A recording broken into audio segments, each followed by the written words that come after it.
Ben, do you ever tell people, oh, go do a test on time? I do secretly when you're not here, but yeah. Okay, good. I'm glad you do it when I'm not around because I wouldn't stand for that shit. Like, what are you doing?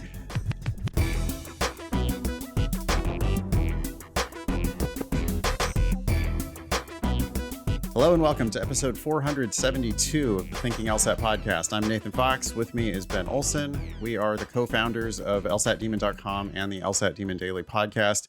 You can be LSAT famous on either podcast, but share news and ask questions on our website, thinkinglsat.com. If you go to lsatdemon.com/free, you'll start getting invited to all sorts of interesting free classes. The next one is actually today, Monday, September 16th. It's a free class with Chris, one of our most popular teachers at LSAT Demon. The class is called The Tao of LSAT. It's going to cover both logical reasoning and reading comprehension. That's 2 p.m., I believe. West Coast time. I think it's 2 p.m. So it's a little earlier East Coast time today. You'll be able to watch the recording of that if you have an LSAT Demon free account. Again, it's lsatdemon.com/free. Next, So go ahead. The Tao in that title is referring to the fact that Chris is going to talk about slowing down and seeing the test for what it really is, and that will make it easier for you. I imagine. Yeah. I mean, that's kind of the most common refrain probably at LSAT Demon is this test is easy if you let it be. If you learn to just slow down and actually understand what it's saying, the questions are very solvable from there. So yeah, can't wait to hear how people like that free class with Chris. Next deadline that you guys need to keep an eye on is Thursday, September 26th. That's the deadline to register for the November LSAT. You really don't need to register for that test in advance. You can wait up until the day before the deadline, and then you can look at your practice test scores. And if you like your practice test scores, you can sign up for the November test. If you don't like your practice test scores by September 25th, it's unlikely that they're going to dramatically change between then and the November LSAT. So probably just don't sign up. Keep studying, but just don't sign up for official tests if your practice tests don't indicate that you are ready. All right. First item on the agenda, Ben, is a lengthy email from Michael. The subject is plateauing in the low 170s, seeking advice on breaking through. Hi, Ben and Nathan. I'm a big fan of the podcast and the LSAT Demon ideology, which I closely follow. For instance, when I study, I consistently focus on improving my accuracy rather than simply finishing the section. This approach has helped me improve my score. However, I've found myself plateauing. No matter what I do, I can't seem to score above 172 or miss fewer than 6 questions with most of my untimed tests. Wait, what? That must be a typo. Michael must have meant timed. Yeah, okay. With most of my timed test scores landing in the low 170s. I know you guys often advise students to go slow so they can go fast, which is what I've been trying to do. Still, I don't fully understand why I'm missing questions. I'm very eager to break into the high 170s, but unsure why it's not happening. Nathan, you often mention that half the questions you miss are due simply to not reading the question properly. This was true for me for a while. However, now most of my mistakes are on questions I thought were a slam dunk, where I was convinced the wrong answer was right and the right answer was wrong. Sometimes the video explanations make sense, but not always. Am I overthinking? ? Is this the solution just to keep going and eventually I'll get there? For context, I've been studying part-time since May, completing another prep company's course curriculum, along with a handful of practice tests on both platforms. My friends tell me that for the amount of practice I've done, scoring in the low 170s untimed. What? Again, maybe that wasn't a typo. Is a good place to be, and that I should wait until I've drilled practice tests, all 80 LSAT tests. What? To see if my score still hasn't improved. So far, I've drilled about 10 practice tests worth of questions. Please let me know your thoughts. Thanks again for hosting such a great podcast, Michael. Okay. I don't think that is a typo. Sounds like Michael is trying to do these tests untimed, so we actually don't know where Michael is scoring. Michael, what are you doing? You say in the first sentence, you say, I'm a big fan of the podcast and the LSAT demon ideology, which I closely follow. False. No, you do not. I mean, you might be a big fan and you might listen and you might like what we say, but you're not following what we say because we never, ever teach people to do untimed tests. Never. Not even one. Ben, do you ever tell people, oh, go do a test untimed? I do secretly when you're not here, but yeah. Okay, good. I'm glad you do it when I'm not around because I wouldn't stand for that shit. Like, what are you doing? You're not doing I don't give a shit what your score is when you're doing it untimed. Yeah. I mean, Yeah. and that's actually really kind of bad. 172 untimed. Yeah, you have all the time in the world and you're still missing questions. I mean, people can have all the time in the world and miss some questions, but Well, yeah, where where what would that you means score? is that, Michael, you're Yeah. actually not understanding a lot of the questions that you're getting right. Mm-hmm. That's what Michael doesn't understand. Dude, for every one of those questions that you miss, there's another one that you didn't really understand, but you got it right just because it's multiple choice. And so, okay, stop doing untimed tests. That's dumb.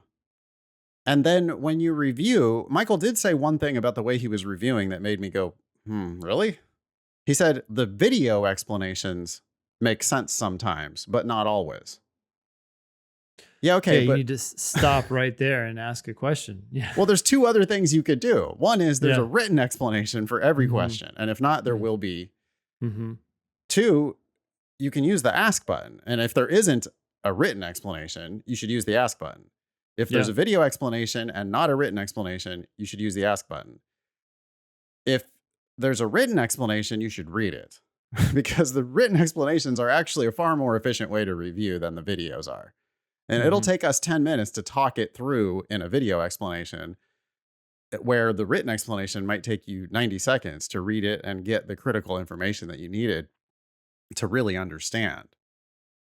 You know, Michael's missing questions where he thought it was a slam dunk. I was convinced the wrong answer was right and the right answer was wrong. What do you say about that? Yeah, there's a lot that Michael needs to learn. It sounds like Michael's going too fast, maybe Yeah. still. Hell And yeah. A yeah. 1000%, especially if this is untimed and he's still missing that many questions. Yeah. Dude, you're just not being careful enough. Like, look, it takes 2 mistakes to miss a question. So, you had to misread, like, to take Michael at his word that he was convinced, like he really thought about it. And the wrong Mhm. answer, he thought that was right. And the right answer, he thought that was wrong. But he really Mhm. thought about both of those. Mhm. Well, either he's misreading one or both of those, or he misread the passage, or he misread the question. Sounds very likely that he is misreading more than one of those 4 things at once. Because you are very, very confused if you thought that the wrong answer was right and you thought that the right answer was wrong. If you really thought it through, like, Mhm. that shouldn't really happen. So, yeah, Michael, I want to double down on our key bit of advice, which is you need to slow down to where you're actually understanding this thing. And that doesn't mean do untimed tests. It means when you're timing yourself, because only a timed test is going to tell you where you're actually at anyway. When you're timing yourself, you need to pretend that you're not being timed. And you need to just act like, okay, this one question that's in front of me right now, I need to thoroughly understand it, solve it, pick the right answer, and then move on. And you just do that for as many questions as you have time for. At the end, you're going to run out of time. You're going to randomly guess on some questions at the end.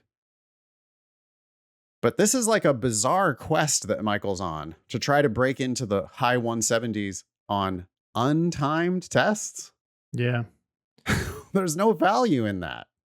Well, also Michael's focusing on test scores as opposed to accuracy numbers, right? What percentage of the questions you attempted did you get right?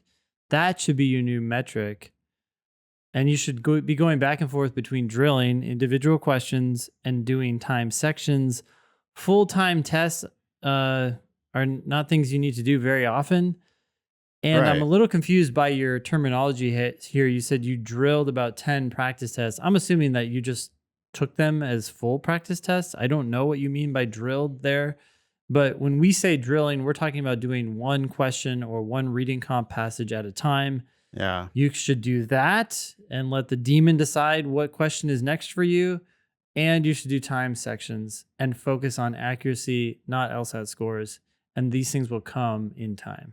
And your friends who are telling you that you should drill or practice test all 80 tests to see where you're at that point, I wouldn't listen to anything they have to say about the LSAT. Most students don't need to do anything close to all 80 of the practice tests in order to achieve their potential. Yeah. And you're not doing it right. I'm glad you wrote in, Michael, because it's clear you understand that you're doing something wrong. You are doing something wrong. Your friends who are telling you, "Oh, just keep going," they're absolutely wrong about that. But I think what Michael needs to do is he needs to ask questions about individual LSAT questions that he's struggling with. That Yeah. one that you thought was a slam dunk, you thought the right answer was wrong and you thought the wrong answer was right, and then you watched the video explanation and it made no sense. There is clearly something there that you're just not getting at all. You're whiffing, like complete whiff on understanding. And so that's why we're here to help. But you got to ask us for help about individual questions rather than asking us for help on 120 to 180 LSAT scores. Like there's a lot of mistakes that go into each individual mistake you make, let alone there's a lot of mistakes going into all of the mistakes that Michael is making. Yeah. Right. But the way you learn is one question at a time. You can only learn one question at a time. Do you agree with that, Ben? It's just not Yeah. possible to learn Yeah. about the LSAT in any other way besides one question at a time. Yep. So I Michael totally needs to agree. do fewer questions, but review more thoroughly. And that involves, I think, if you're a demon student and you're not using the ask button, that's just a crazy mistake that you're making. Because there's a whole team of tutors that are behind the ask button that are ready to respond and help you understand. But you Totally. got to ask that question instead of asking the how come I'm in the low 170s instead of high 170s. I don't know. What are the questions that you're missing? Well, you're not even in the low 170s because We have no idea what Michael's actual level is, Yeah. do we? No. Hey, here's the analogy that popped in my head. You can tell me what you think of it. When I read Michael's, "Oh, I got to do all 80 LSAT tests," I had the same thought that you just said, which is you need to be focusing on individual questions that you got wrong and trying to understand them. And the analogy that popped in my head, for some reason, I saw Michael in a car on a snowy road spinning his wheels. Yeah. And each rep of the wheel is like another test. And he's Yeah, like, look yeah. at how many tests I'm going through, as opposed to the person next to him who is put on the chains on the tire and is going slowly, but moving forward. Like you're not Yeah. going to move this score of yours forward without carefully grappling with each Yeah. mistake and Yeah. then slowly making progress. Yeah. Michael's friends are in this analogy are basically just like push the gas harder. Yeah, Keep faster. pushing it until you run out of gas. Yeah.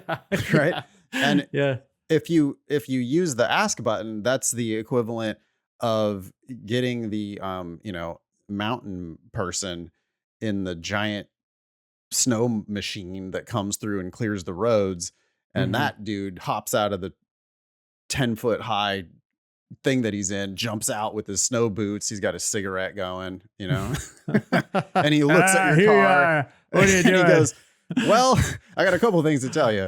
One, see this lever right here? That's the lever that puts you in 4-wheel drive. You're going to want to use that lever and put yourself into 4-wheel drive here. Yep. But 2, that's not going to work either because you're also high centered. And until you get your car off of that snowbank that it is clearly stuck on, your axle is high centered right now. It doesn't matter what you do. You're not going to make any traction until we dig that out and put it in 4-wheel drive and then just slowly push the gas. A little too fast and you're just going to start slipping again. Yep.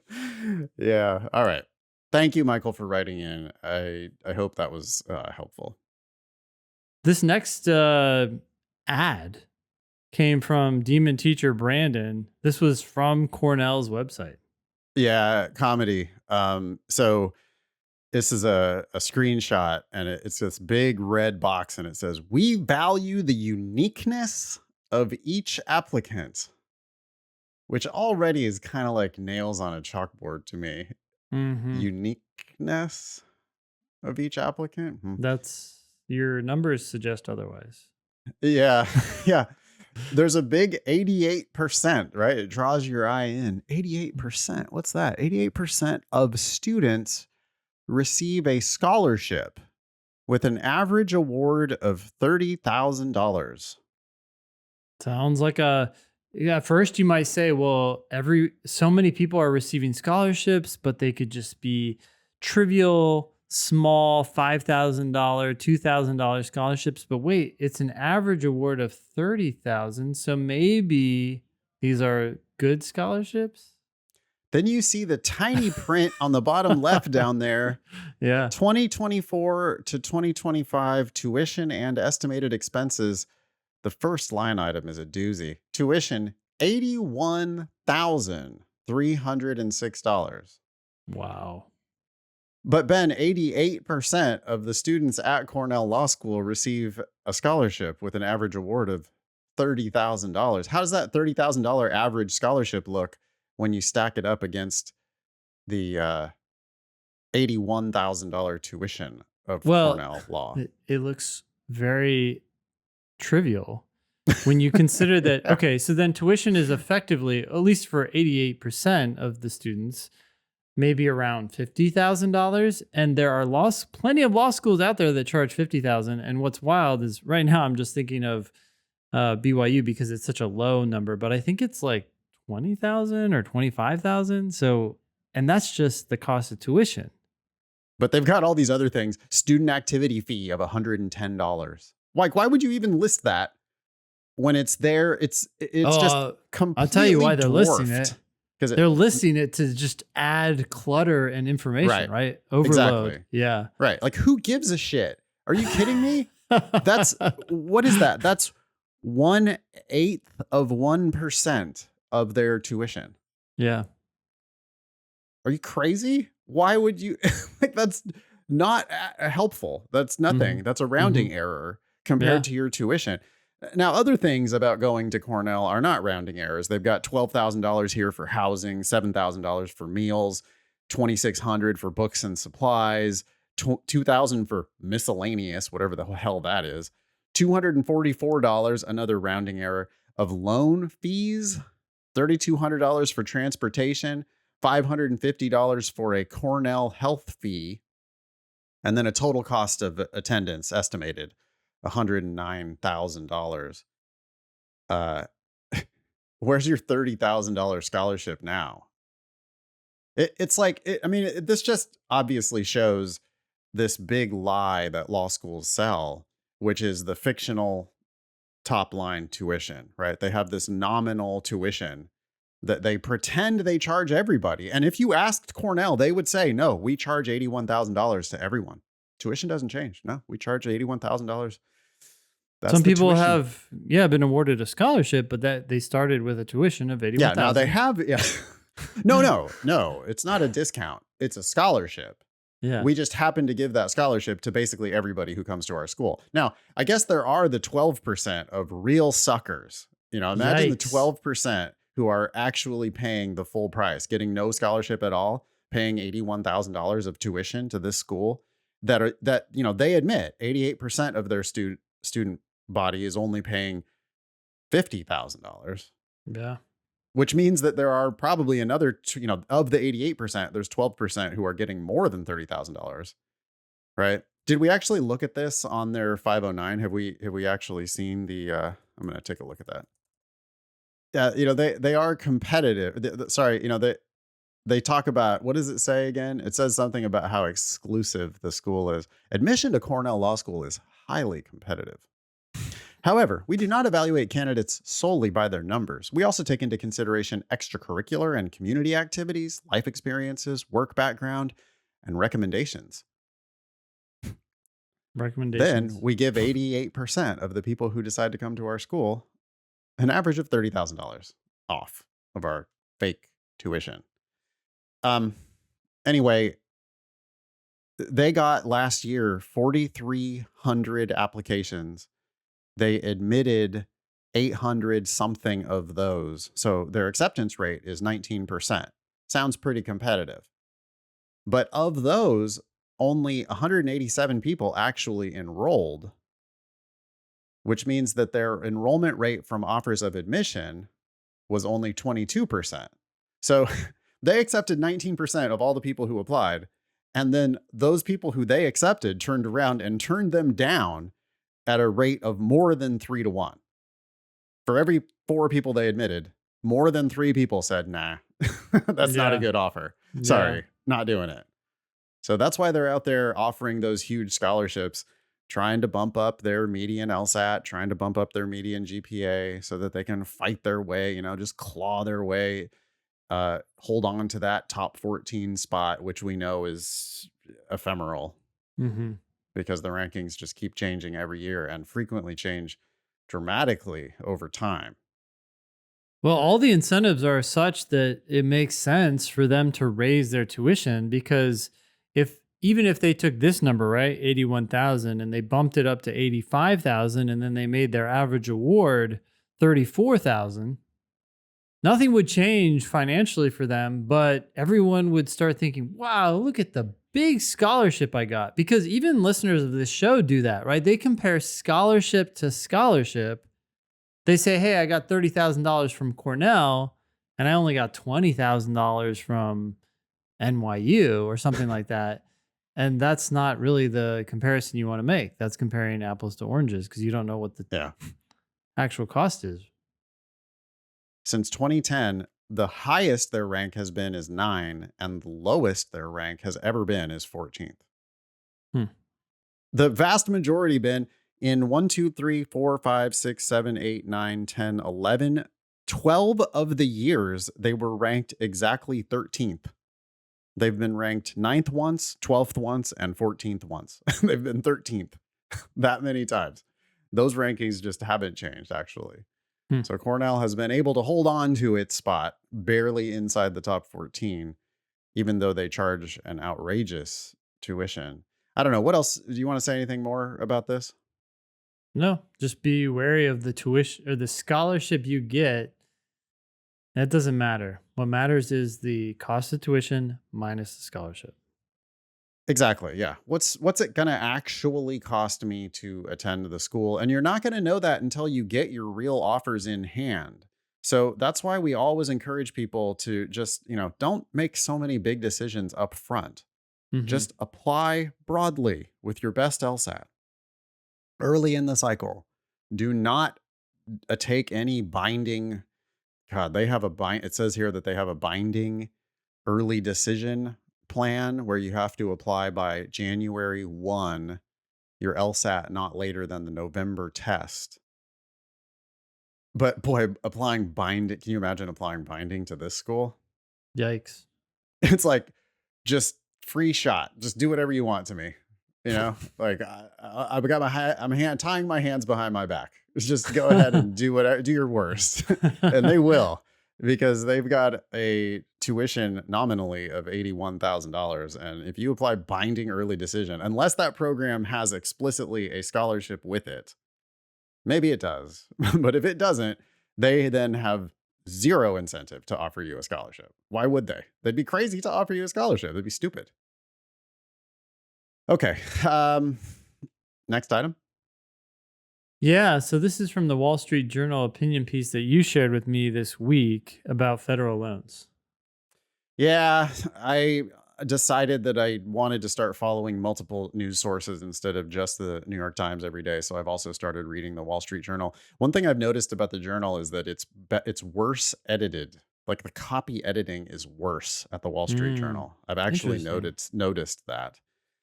Um, and if their opinion is like super right, Hmm. which whatever, I don't care. I just want the news. So I'm there for reading the reporting. But then I get these links to these opinion pieces. Yeah. And this opinion piece, I ended up forwarding it along to Ben. Um, The headline was "The Biden-Harris Subprime Bank." And the subhead was "Bad loans and guarantees will cost taxpayers $65.2 billion in fiscal 2025."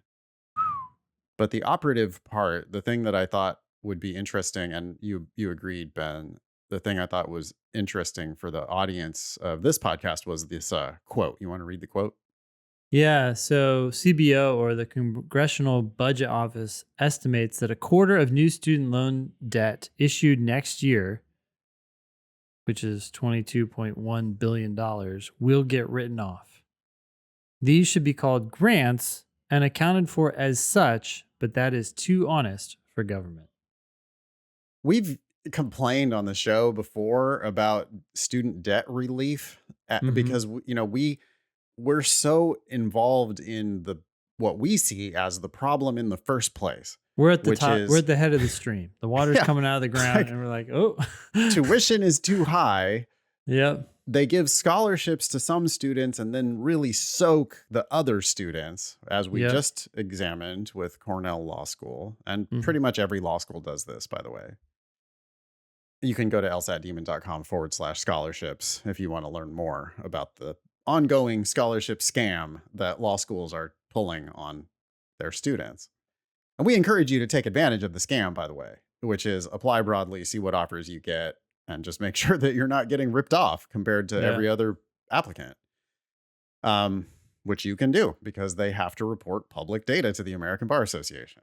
Anyway, this I thought was an interesting perspective, coming at it from the other side, where it's like, well, okay, if we are going to continue issuing this much student debt, because the schools wouldn't be able to charge that tuition if it weren't for the student loan program. No, because students wouldn't have access to that kind of money. So essentially, Uncle Sam is taking money out of the coffers and giving it to higher education. Yeah, it's just a giveaway. The Congressional Budget Office is estimating that a quarter of all student debt issued is just going to eventually just be written off by the government. Yep. And so the opinion that was offered here in the very right wing Wall Street Journal was, this really is just government spending. I mean, I get it that 3/4 of these loans are going to be paid back, but the quarter that's not going to be paid back, the quarter that in advance isn't going to be paid back, is essentially another form of government spending. Hmm. And it's knowing what we know now about the schools, I'm I'm not a huge fan of the government writing big checks to schools that then turn around and give scholarships to it's like, what are you really doing? Yeah. Well, if you implemented a government program in an effort to help people get education, you would not institute it in the way that higher education has instituted it, by giving the most benefit to people who probably need it the least. Yeah, Like that's the right.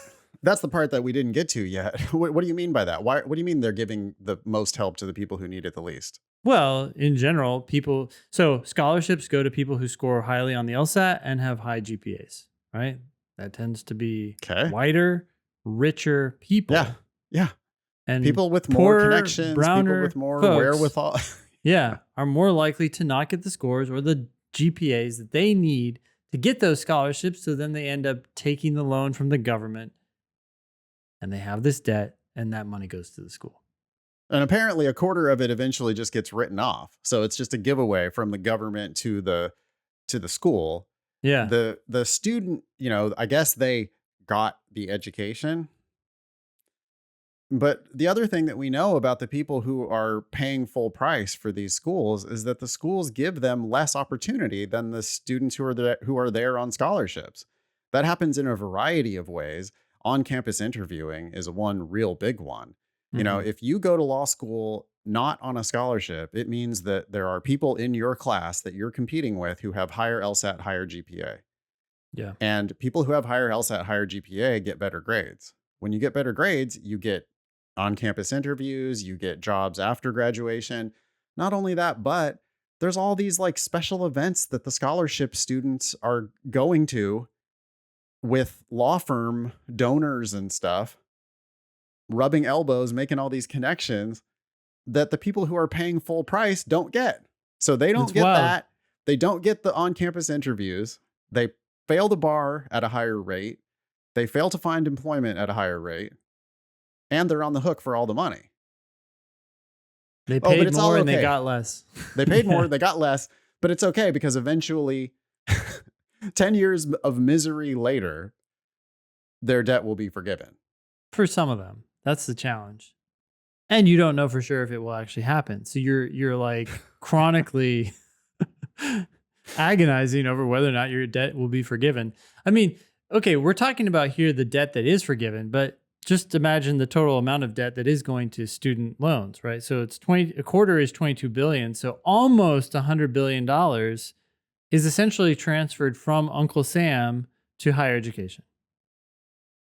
Because even though people think about these loans as being something for the student, it's not going to the student. You literally No. can't get that money. Instead, it goes straight to Uncle Sam, or I'm sorry, it goes straight to the school, Yeah. and then they use it, and then it's gone. And now some of you are on the hook until you pay it off. Some of you aren't, but yeah, it's Well, bad. some of you have the misery and stress. I mean, you're going to have that debt for a long time until it, like a future president decides to issue a decree that your debt is going to be wiped clean, or there are those there's the public interest loan repayment programs that we've talked about at length on this show Questionable in programs, the yeah. past, which are unreliable, and it's just uncertain whether those programs are going to continue to exist. So as a savvy consumer, if you're thinking about going to law school, the safest route by far is to just don't take on this debt. Refuse to pay this ridiculous tuition, especially knowing the game. When you know that the tuition is fake, if Cornell Law School is putting it on their website, they might as well just have the headline might as well be our tuition is fake. Like our actual price is Yeah. it's still overpriced at $50,000 a year. Yep. But that's the actual price for 88% of Cornell law students. There's a very unfortunate 12% who are going to be on the hook for that full amount. It's just a scary situation. And, we wouldn't be, I think we frequently talk ourselves out of students when we go at length about this type of thing. Like, it turns people off a lot. But it helps me to sleep at night. And I think it helps you to sleep at night as well, Ben, to know that we're at least telling the truth as we see it about this game. Wait, what people get turned off? I think people are like, why are you guys being so negative about law school? Why are you guys so cynical? Oh, sure. And Yeah. they don't like it that we're the bearer of bad news a lot on this Yeah. show. Hey, I want to say one last thing before we move on, and that is if you're thinking in your head, well, hey, it's just a government program and writing off these loans will solve the problem. That's good for everyone. What you're failing to realize is that these loan programs are why the cost of law school and higher education in general is so high.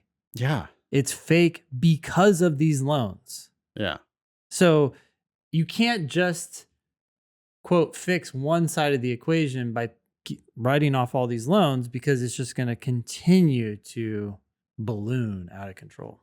Yeah. And our evidence for that is that if a school ever loses its ability to issue these loans, or if the government stops certifying loans at a particular For those school, students, yes. the school immediately goes out of business. Yep, The it's schools over. can't, they literally can't survive without these student loan programs. Without the government guarantees, these schools immediately go out of business because Mhm. no bank will guarantee those loans. Oh my God, no. There's no way Yeah. anybody's guaranteeing Yeah. those loans if it's Yeah. not the government. But the sensible solution, I think, is that they should, I see a couple possible solutions.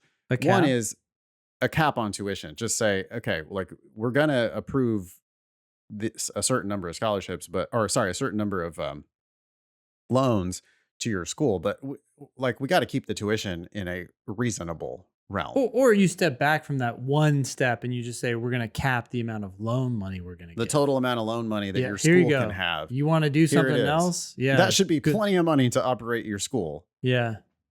Okay. Two, I think that the scholarships themselves are a big part of the problem. I don't, I mean, and you know that it's not fair because they don't tell you the truth. We charge everybody a different price. They don't say that. That's a they tell you we charge everybody the same price, $81,000. That's the tuition. Hmm. Oh, but we have all these grants that are available Yeah, based on, your merit. based on your unique blah blah blah. The truth is it's based on your LSAT and your GPA. For real. Yeah. And they and so then that's why the nominal tuition gets so wildly inflated Hmm. because for everybody who pays the 88,000, there's somebody there who's only paying let's see, they're probably getting a $60,000 scholarship. If the average scholarship is 30 grand, there's going to be some people there who are getting no grant. There's going to be some people there who are getting a double grant or even a triple grant and paying no tuition at Cornell or paying $20,000 a year at Cornell or $10,000 a year at Cornell. And I don't see how we can have this government loan program operating alongside that, where it's like, oh, we're providing open, equal access for all students at a school like this. And the school is like, sure, no problem. I'll take this kid with a lower LSAT, lower GPA. I'll charge them full price. They'll go into $81,000 plus of debt every Yeah. year. Meanwhile, I'll turn around and charge this other kid nothing. It's the problem with a half measure, right? Because the government stepped into the lake, but only halfway. You either got to stay out of the lake or dive in all the way. Yeah. Well, we just are pretty confident that the free market would never allow something like this. Right? I No. mean, Yeah. if the free market were the only arbiter of who got the loans and who doesn't get the loan, like Yeah. the banks aren't loaning you the money unless they know you're going to pay it back. Yeah. So they just would say, okay, well, how good is this school? And what kind of a job are you going to get your tuition back if you don't get that high paid job? Yeah. No, you're not. Oh, well then fuck that. We're not going to loan the money. Yeah. I guess the full measure, if they were going to jump all the way into the lake, then the government would just pay the tuition. Pay it directly. Or I do think this cap could be quite effective. Because if you could only take a loan out from the government for $20,000, sure, you could get money from somewhere else, but it's just going to dramatically weaken the And it school's really ability to seems like charge you more. should, it really seems like there should be also a requirement that you charge everybody the same price. They just, yeah, if your school wants to be eligible for students who have been qualified for federal loans, you cannot charge a different Yeah. price. In other words, you can't offer grants and awards. Yeah. Yeah. I mean, maybe we should just stop talking about this because I don't think the system is ever going to change in our lifetimes. I'd be shocked if this ever actually happens because the problem isn't just in law schools. The problem is in undergrad as well. Oh, It's it's everywhere. funny It's higher that, education. Yeah. yeah, it's higher education, period. And it's funny because Cornell specifically and Wash U in St. Louis specifically, they both do this for undergrads. I Mm. remember when I took the PSAT in high school, my Hmm. sophomore, junior year, I took the PSAT. I did Yeah. really well. I Yeah. started getting unsolicited scholarship offers from both Wash U and Cornell. I Yeah. So remember they do distinctly because this. I was like, I'm in Ripon, California. Yeah. Just fucking couldn't be further in every way from St. Louis and especially Ithaca, New York. But Yeah. I was getting, just based on my high SAT score, Hmm. PSAT score, based on Hmm. that, I was getting scholarship offers from Cornell and Yeah. scholarship offers from Wash U for undergrad. And I was like, huh? Washington University? That's not in DC? What? That's in St. Louis? Yeah. Huh? Yeah. Why would I go there? And Yeah. what Cornell Yeah. in New York? There's no way I'm going to New York.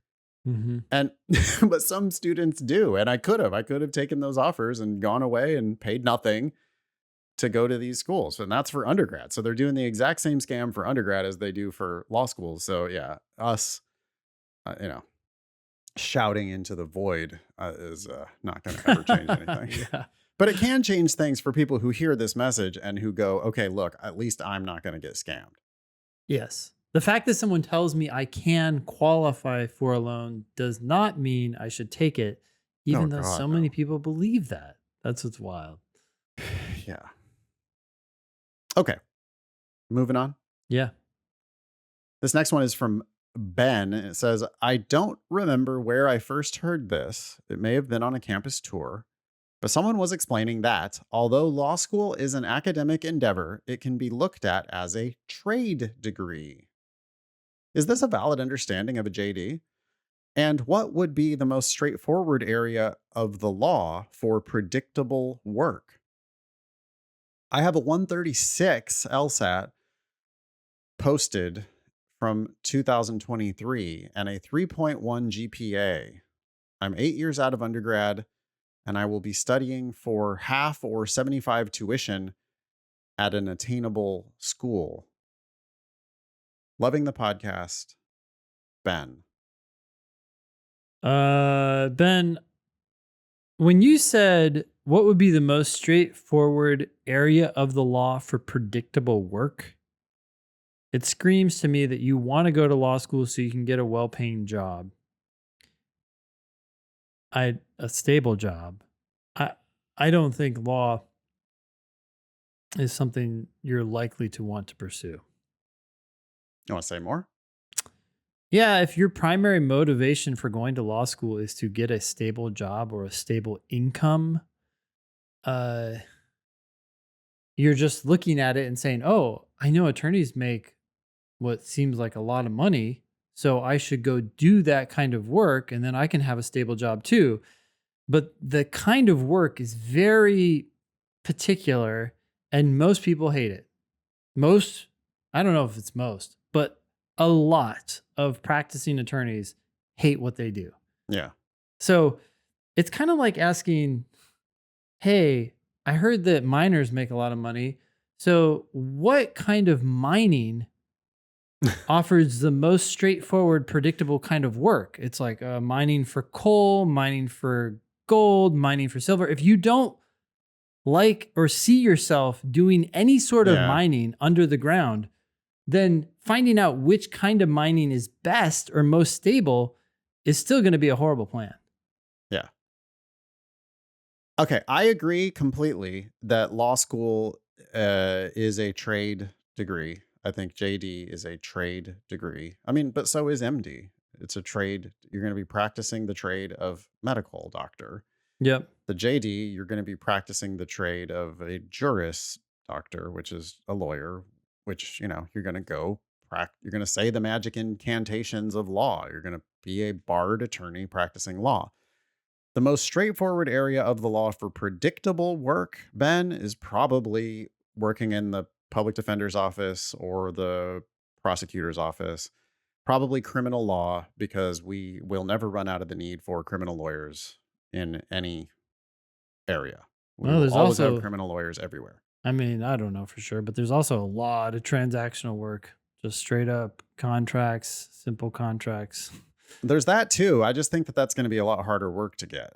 I Mm. think that, because Ben, with your 136 LSAT, I mean, that's struggling, dude. You need to improve that by 20 points or more before Ben and I would ever think that you should be thinking about going to law school. Not to say that you can't do it. We see people go from the 130s into the 160s. We see that happen all the time.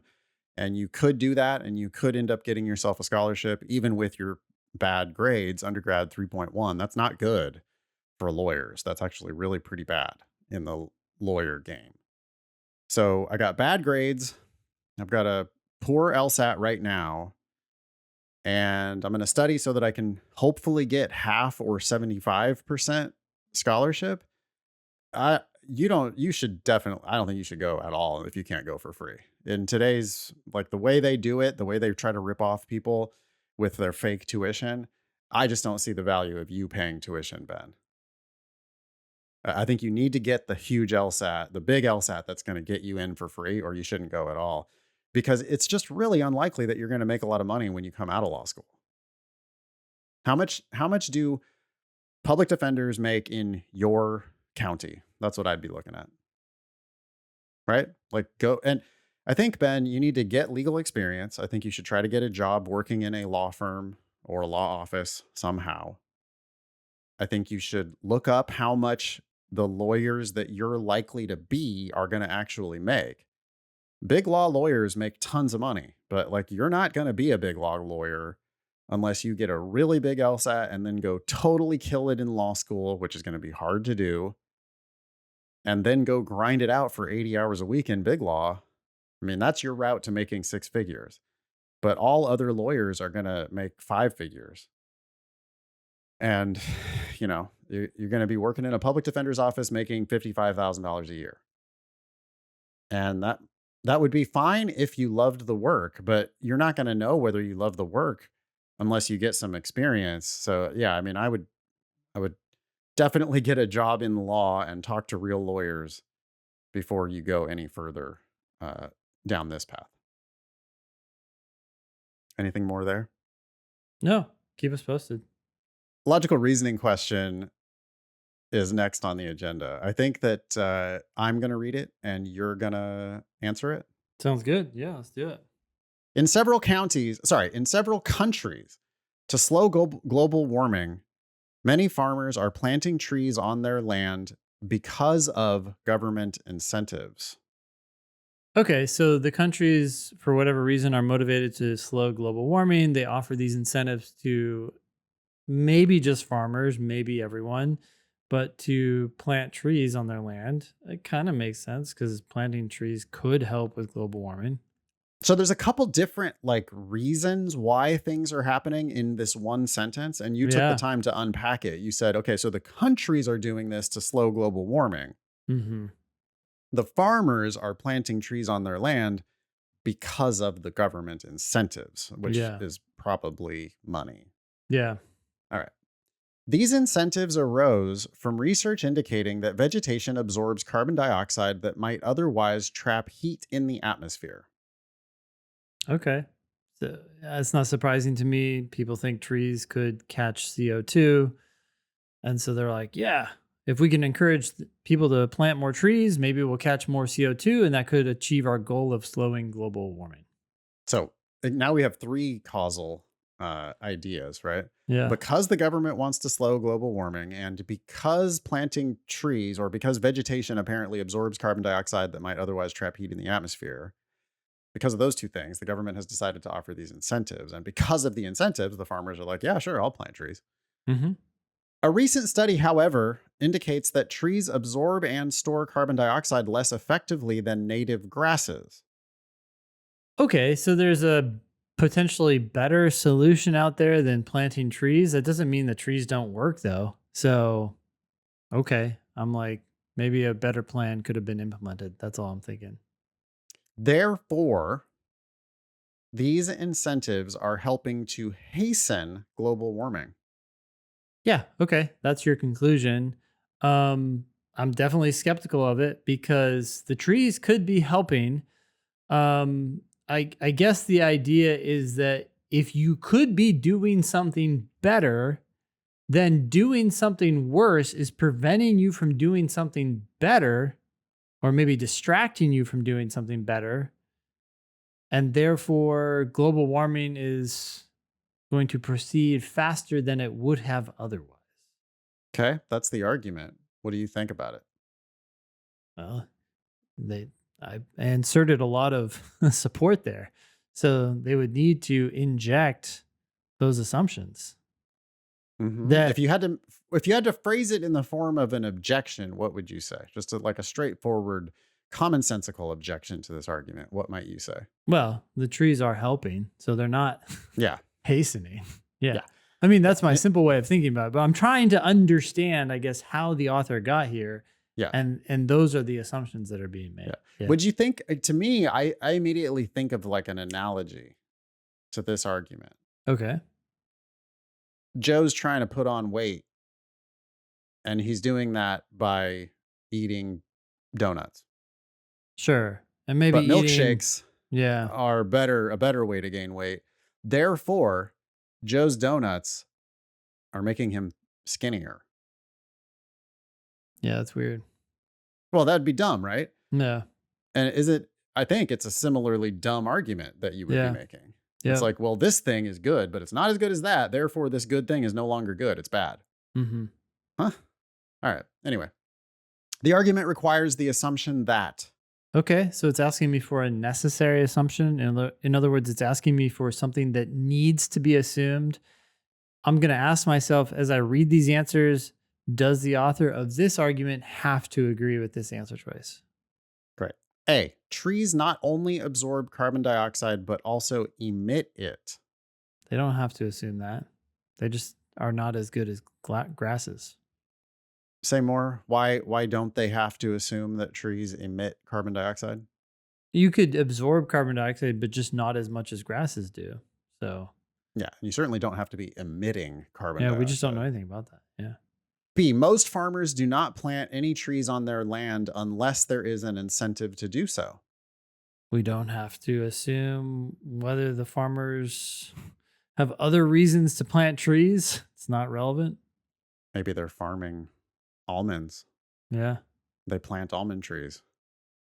They could plant trees for shade in their yard. They could plant trees all the time. C. Land that has been deforested seldom later sustains native grasses. Uh, that actually would not be good for this argument because then you wouldn't be able to plant native grasses. Well, you could plant it, but it might not do you any good. So the farmers couldn't switch and then benefit. Yeah, to me, C just seems bizarre too, because it's like, who's talking about deforesting land? I thought we were Well, talking about incentives for farmers to plant land. You'd have to be going like, well, and they're going to plant the trees, then that's going to be cut down, and then it's not going to be able to have native grasses after that. I was thinking more directly. The many farmers are planting trees on their land.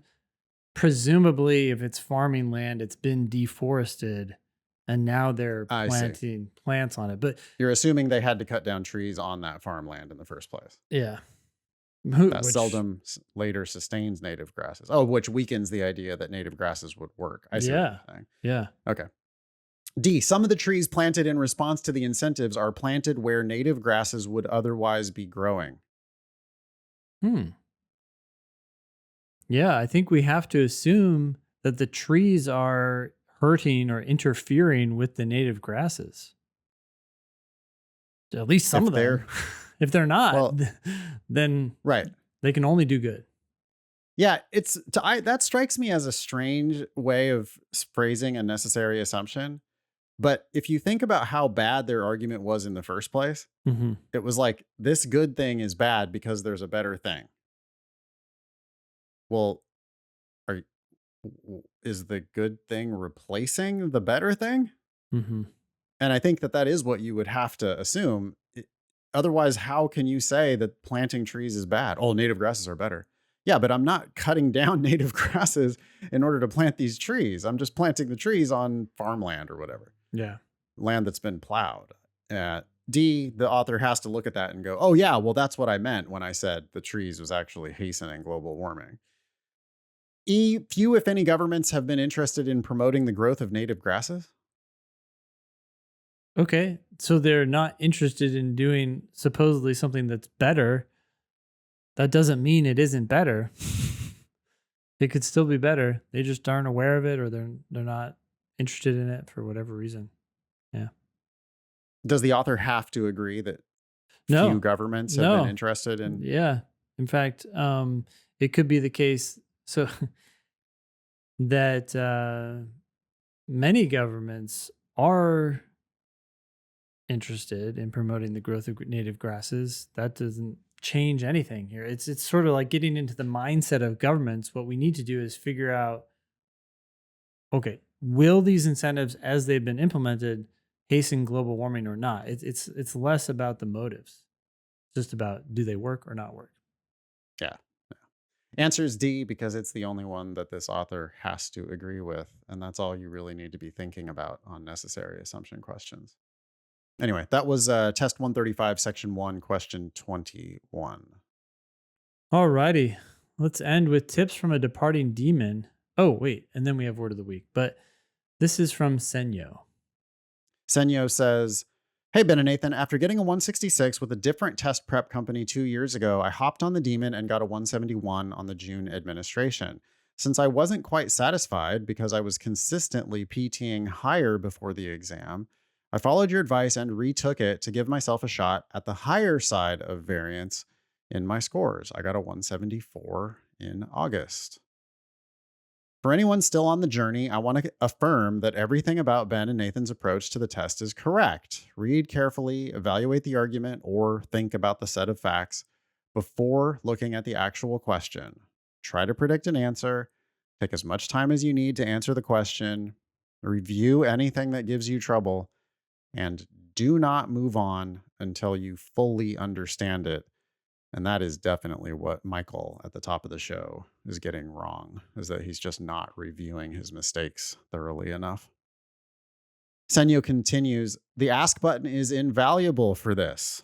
I would use it even for questions I got right if I didn't totally get why some other answer choice was wrong.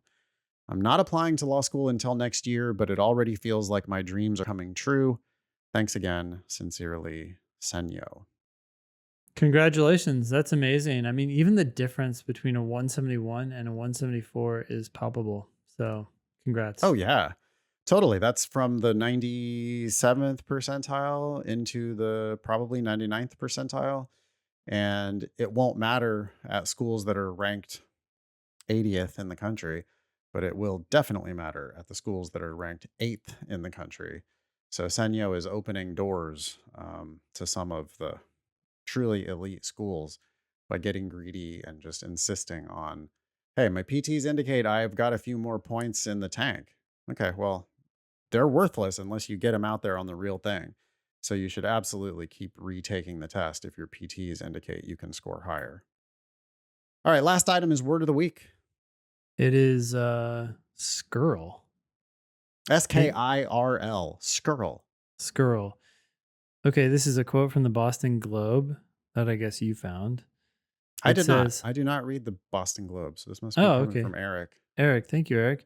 It says that afternoon, Randall skirled for a little more than an hour, blaring a continuous stream of live music and pre recorded accompaniment from a portable speaker. Hmm. Skirled music?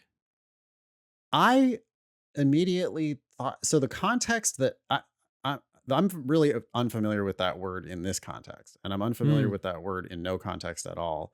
And I might be mistaken. I probably am, but does skirl? I thought that you hear about it like when you know how snow when it's blowing around on the sidewalk, it does those little curly cues and things. mm-hmm. Mm-hmm. I thought that maybe it's like spinning or like spinning. Skirl? I mean, that sounds like swirling, like it's swirling around, right? Nah, I might be wrong. I'm probably wrong. But I'm not going to be surprised if this means something like spinning your wheels or wasting time or I don't know. Something about music, right? So this person is like dancing on the side of the road to music, Yeah. maybe Yeah. And that's what maybe like like the little twisting snow around. drifts dancing around. Yeah, maybe it's Okay. something maybe it's dancing. Skirl means to play the bagpipes when the subject of the sentence is a person, as Okay. in the piper skirled. When bagpipes are the subject, as in the bagpipes skirled, skirl means to emit the high, shrill tone of the chanter, with chanter referring to the reed pipe on which the bagpipes melody is played. Ah, it does say in the sentence, blaring a continuous stream of live music. Oh, and pre-recorded accompaniment. So so Randall was playing the bagpipes. Skirl is a very specific verb Yeah. meaning to play the bagpipes in this context. Okay. Had nothing to do with Thanks. snow. I was totally wrong. I don't know where I got that. Thank you, Eric, for putting that new word of the week on our agenda. Think that word has ever appeared on the LSAT? No. I don't think so either, but it could. You can be LSAT famous, ask us questions, or share news with us on our website, thinkinglsat.com. We're also on all the socials at LSAT Demon. My mom's in town and told me that she's been seeing our posts on X. Like, okay. I had no idea we were Okay. even doing that. Great job. Your mom Good is on job, X. Okay, great. marketing team. Yeah. Also, mom, what are you doing on X? Anyway, questions about the LSAT Demon, you can email help@lsatdemon.com. Check out our other podcast, LSAT Demon Daily. That was episode 472 of the Thinking LSAT podcast. Thanks all y'all for listening. Nice knowing you. Don't pay for law school.